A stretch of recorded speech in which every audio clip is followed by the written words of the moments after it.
Now we're getting ready to reinstall the combination switch. You simply slide it down, but you want to make sure that this metal piece does slide on these channels right here. You have two. So go ahead and slide it in. Next we'll just plug the electrical connector down at the bottom. Now there's no screws that were directly on the back here. The only screws that we had were on the clock spring and the combination switch.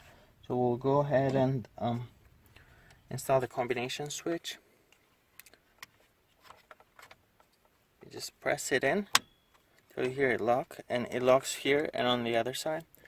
One thing to keep in mind is you don't want to just spin this around, because if you do that, then you'll throw off the calibration, and then you'll need a professional scanner that can read and reset steering angle sensor, because this is where that input comes from. If you don't do that, then you might have an issue with traction control or ABS light. So we'll go ahead here and reinstall these screws.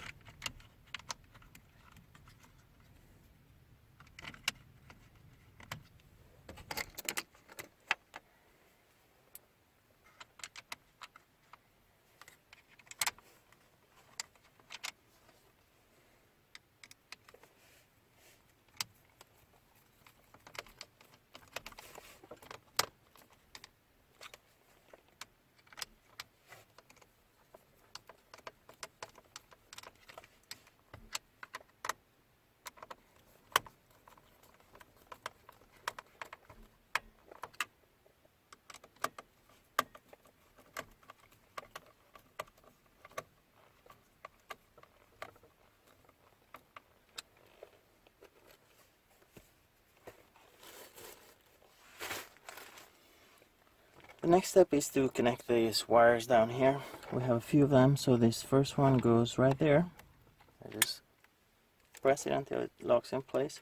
Right down here, this is the airbag wires that go to the steering wheel airbag. Wire connected. And the next step is we'll press on this right here. We'll use this small screwdriver to just kind of press that in, because that little indent right there, it needs to lock right next to the other connector. So